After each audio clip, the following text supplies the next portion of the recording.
Hi everyone, thank you so much for tuning into my tarot channel today. I wanted to share a reading for the sign of Aquarius, who is, your 4th and 8th houses are activated. So that is due to the new moon in Virgo on September 6th, Monday, which is opposite Neptune, trine Uranus, which is about sudden change and seeing through illusion. And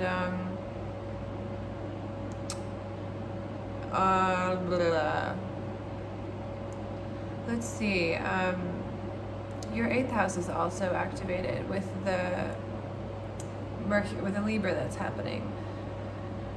So Mercury and Venus are in Libra, Sun and the moon soon, and Mars are in Virgo. So your 4th house is your family, your mother, your past, your memories, your home. So that stuff is like coming up for you, and there could be a lot of like energy behind your memories. As the Mars is there. Mars is like imagine like just like a fire activity given to wherever it falls. And so if, the Mars is in Virgo, the Mars is in your 4th house. So that could be happening. You could be alone. When maybe you're thinking about how you have felt alone in your family. Because the Mars in the 4th house, with the opposition there with the moon, there could be like some disillusionment about like your place in your family. Also, with the sun there, maybe just like your overall, you're really embodying your history in some ways. I don't know if that makes sense, but maybe you can think about it and see what you come up with. Let's get some. Oh, and the 8th house is, the life, birth, death, regeneration cycle, and sex, and how those things are intertwined. Other people's money. Those are being activated with the Mercury and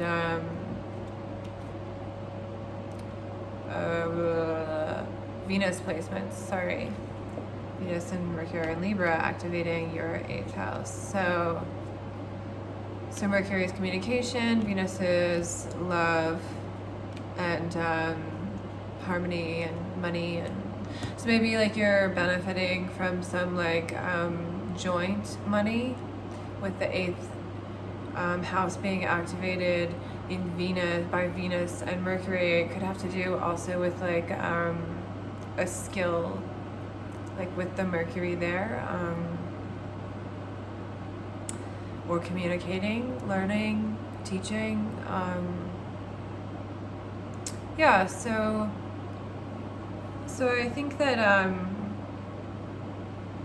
whenever the 8th house is activated, it can be a little bit of a scary time because we're seeing how everything's interwoven.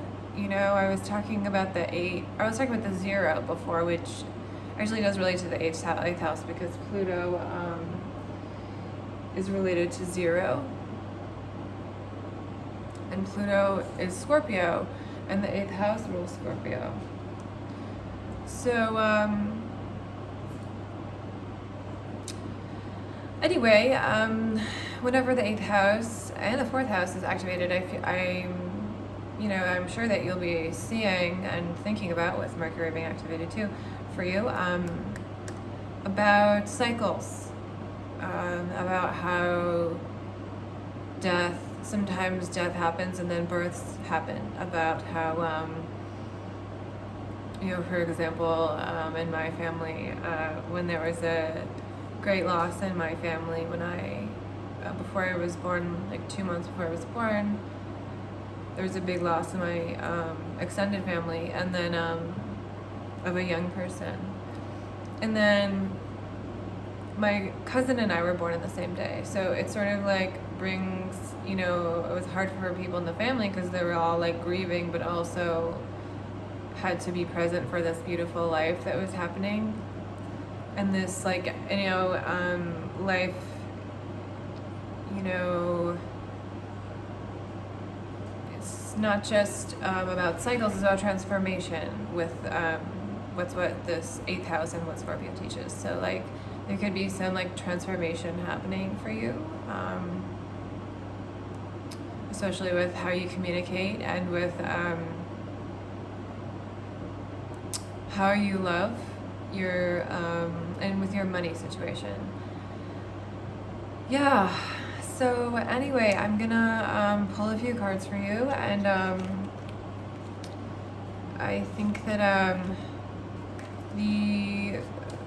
the main thing that I think with Aquarians, and I will say because my partner is an Aquarian, and I hope he won't be mad that I'm saying this, but just like that, like, you know, just to like really accept who you are and that you're like really different, and like, you know, we live in a society that tries to put everyone in a box, or like in a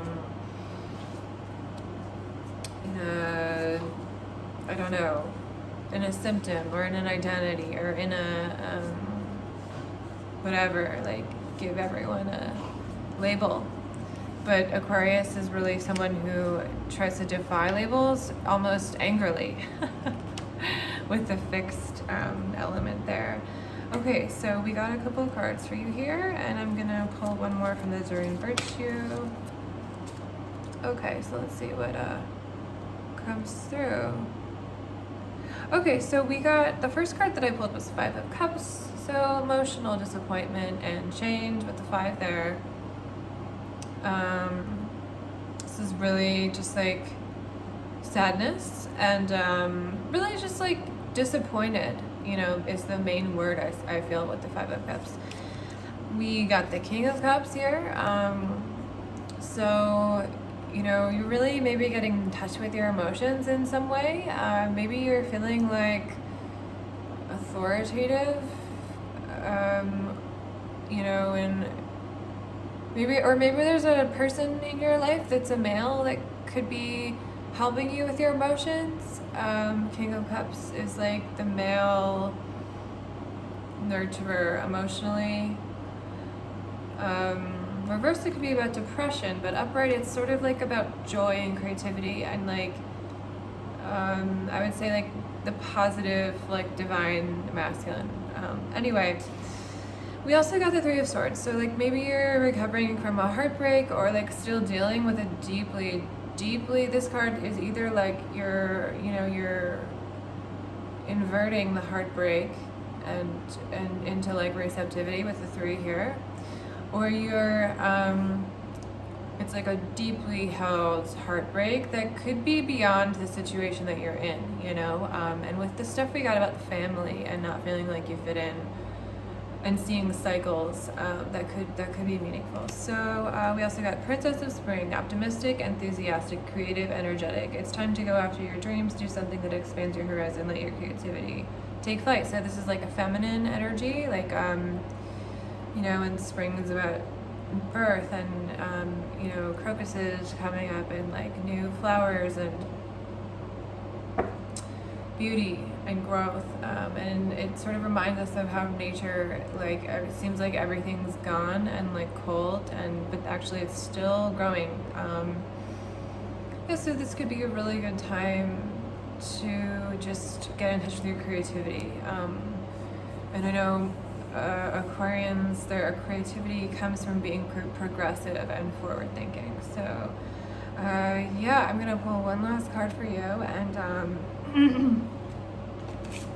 I'm just going to grab it from this little pile here. Ooh. Okay, I got connections and friendship. So maybe like, you know, you are the sign of friendship, Aquarius, and it's the water bearer. So you could think of the analogy like you're bringing sustenance to humanity. Um, yeah, so maybe that's like an anchor for you in your life, and it helps you to feel that you are connected, because sometimes even though you care about community, you can become like stuck in your ways, and that can prevent you from feeling like you have friends or connections that are meaningful. And she's in a pool of water here, and I feel like that's definitely on purpose with the Aquarius as the water bearer.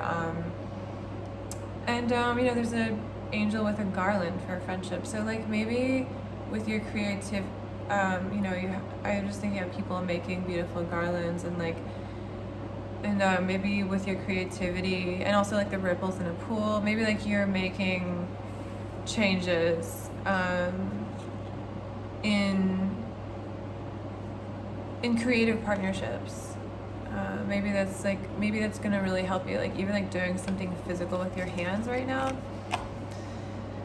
Yeah, and so for you, I guess your 12th house, I've been talking about everyone's 12th house for some reason, is in Capricorn. So like that could be like a career in the arts, or like a career that feels like maybe you have felt like it's asleep, or a career in healing, a career in spirituality. Could also mean that you have trouble feeling ambitious. Like maybe you've had trouble with self-esteem issues that like have kept you from building, or from being, maybe you have the kind of idea, well, what's the point in like starting from scratch, because I will never get to the top of the mountain, because Capricorn, you're not a Capricorn, but if your 12th house is there, it would mean like you have trouble getting up the mountain, if that makes sense. You prefer to like you're so smart that you like see all the shortcuts, and then you're like, oh, I'll choose that one. But there are situations where like that's you're shortchanging yourself, if you get what I mean. So your learning and growth right now could be about really taking your time, slowing down. So thank you so much, and I hope you have a great day.